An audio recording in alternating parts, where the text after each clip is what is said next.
Question number 12 exercise 7.2 ये भी substitution का क्वेश्चन है। अब देखिए ये हमें क्वेश्चन दिया हुआ है, इसमें मुझे सब्स्टिट्यूट करके इसको सॉल्व करना है। मेरा सबसे पहला एम होता है मैं ऐसी चीज़ को सब्स्टिट्यूट करूं जो थोड़ा सा कॉम्प्लिकेटेड हो।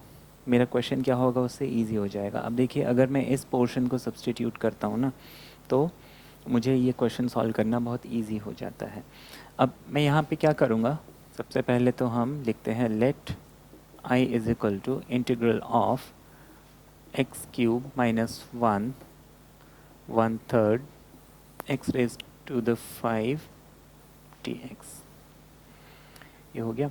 हम यहाँ पे क्या करते हैं, इस एक्स क्यूब माइनस 1 इसको हम t सब्स्टिट्यूट करते हैं। अब डिफ्रेंशिएटिंग बोथ साइड ये हो जाएगा 3x², 1 का डेरिवेटिव 0। यहाँ पे हमने with reference to x differentiate किया है तो मैं यहाँ पे एक फैक्टर लगा लूँगा dx इज इक्वल टू, क्योंकि यहाँ पे t वेरिएबल है मेरे पास, मैं लिख लूँगा dt। दूसरी चीज़ यहाँ पे एक्स क्यूब की वैल्यू, अगर मैं एक्स क्यूब की वैल्यू निकालता हूँ तो ये हो जाएगा t+1। ये हो गया। अब मुझे इसको क्या करना है, सिंप्लीफाई करना है। अब देखिए यहाँ पे दो चीज़ें, एक तो मैं एक्स क्यूब डी एक्स की वैल्यू निकाल लूँ dt/3 और उसको यहाँ पे पुट कर दूँ। मैं भी समझाता हूँ। I इज इक्वल टू मुझे मिला x cube minus 1 whole raise to the power 1/3 x⁵n dx। अब यहाँ पे हमने क्या किया कि जो हमारा x⁵ माइनस 1 है इसको तो हमने t पुट किया हुआ है, तो ये वाला पोर्शन तो मेरा t बन गया। तो ये हो गया हमारा t⁻1/3। अब इस x⁵ को सॉल्व करने का मेरे पास एक तरीका तो ये है कि मैं इसको x³ और x⁵ लिखूं, x⁵ dx को जो है dt/3 लिख के सॉल्व कर लूँ।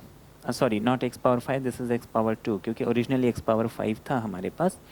तो x² और dx जो है मेरा dt/3 बन जाएगा। x³ को हम t+1 लिख सकते हैं।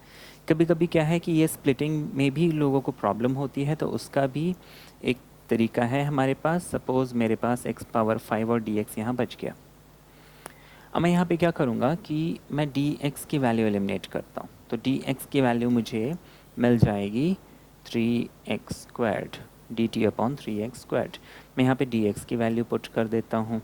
dx की जब वैल्यू पुट करूँगा मुझे यहाँ पे dt 3x² मिलेगा, x⁵ और x²। यहाँ पे ये जो 3 है ये एक कांस्टेंट है, तो कांस्टेंट नंबर को हम क्या कर सकते हैं, इंटीग्रेशन सिंबल के बाहर ले जा सकते हैं। तो ये हमें मिल गया। अब इन दोनों को हम कैसे सॉल्व करेंगे, मुझे मालूम है a⁻m divided by a⁻n is nothing but a⁻m -n। उस रूल के हिसाब से यहाँ पे x⁵ -2 विच इज़ x⁵। मैं एक ही स्टेप में कर रहा हूँ, x⁵ बच गया।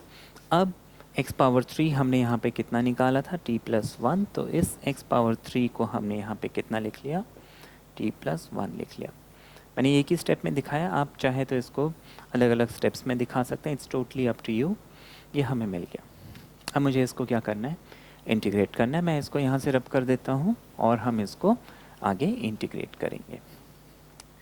इसको हम क्या करेंगे, इज इक्वल टू लिख लेंगे 1/3 इंटीग्रल ऑफ, मैं इसको अंदर से मल्टीप्लाई करते जाता हूँ। ये हो जाएगा t⁻1/3 multiplied by t plus t⁻1/3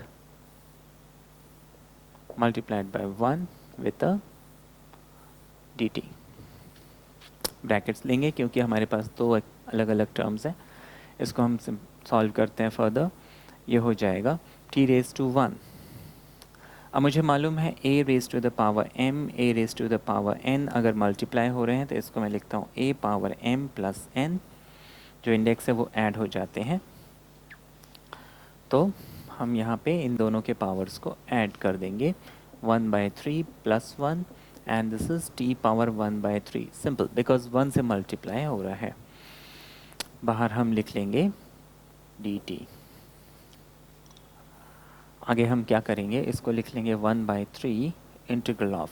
अभी देखिए हम इसको सिंप्लीफाई कर रहे हैं, अभी हमने इंटीग्रेशन का फॉर्मूला नहीं लगाया है। तो ये हो गया 3 1 ज़ा 3 प्लस 1 4, तो t पावर 4/3। यहाँ हो गया हमारे पास t पावर 1/3 एंड dt, ये मुझे मिल गया। अब मैं क्या करूँगा, इसको इंटीग्रेट करूँगा। इंटीग्रेट करने के लिए मेरे पास फॉर्मूला क्या है मुझे वो देखना होता है। तो मैं जब अपने फॉर्मूलेज़ की लिस्ट में देखूँगा तो यहाँ पे x power n, x power some number, x power some number, variable power some number, ये वाला फॉर्मूला लगेगा। वेरिएबल की पावर सम नंबर dx का फॉर्मूला है x raise to the power n plus 1 over n plus 1 plus c constant of integration, जहाँ पे n is any number except -1। इस रूल को हम यहाँ पे अप्लाई करेंगे। तो इस रूल को जब हम यहाँ पे अप्लाई करेंगे, ये हो जाएगा 1/3, ये हो जाएगा t power 4/3 plus 1 upon 4/3 plus 1। Then I have t power 1/3 plus 1 upon 1/3 plus 1। Constant of integration मुझे लिखना है, तो मैं कांस्टेंट ऑफ इंटीग्रेशन क्या है, ये जो सारा ब्रैकेट है इसके बिल्कुल बाहर लिखता हूँ, सो दैट इस कैलकुलेशन का असर उस पर ना पड़े, क्योंकि कांस्टेंट ऑफ इंटीग्रेशन हमेशा कांस्टेंट ऑफ इंटीग्रेशन ही रहता है। उसमें हम 1/3 मल्टीप्लाई करेंगे तो भी कांस्टेंट ही रहेगा। तो इट्स बेटर मैं उसको बाहर रखूं सो दैट वो फॉरएवर सी ही रहे, वो चेंज ना हो। अब इसको हम आगे सॉल्व करेंगे। ये हो जाएगा 1/3 t की पावर 4/3 प्लस 1, तो 3 1 ज़ा 3 एंड 3 प्लस 4 इज़ 7। ये हो जाएगा t पावर 7/3 अपॉन 7/3, 3 1 ज़ा 3 प्लस 1 4, तो ये हो जाएगा t power 4/3 upon 4/3 plus c बाहर। नेक्स्ट इनको मैं रेसिप्रोकल कर लूँगा। 7/3 बिकम्स 3/7 और मल्टीप्लाई हो जाएगा। हम यहाँ पे लिख लेंगे t पावर 7/3 प्लस, ये हो गया 3/4, t की पावर 4/3, और हमारे पास एक प्लस c बचा था, हम उस प्लस c को यहाँ पे लिख देंगे।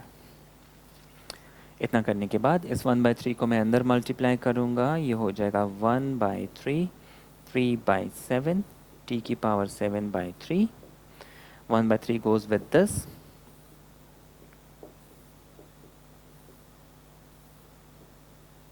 अब देखिए 3 3 कैंसिल हो जाएगा यहाँ पे, तो हम इसको डायरेक्टली जो है लिख सकते हैं।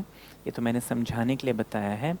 तो this is basically 1/7 and this is 1/4।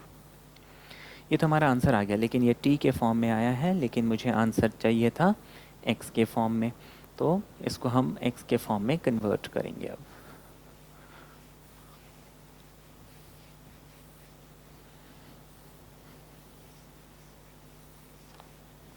अब t मैंने किसको पुट किया था, x³ - 1 को, तो मैं इसको लिख सकता हूँ 1/7 x³ - 1 whole raised to the power 7/3.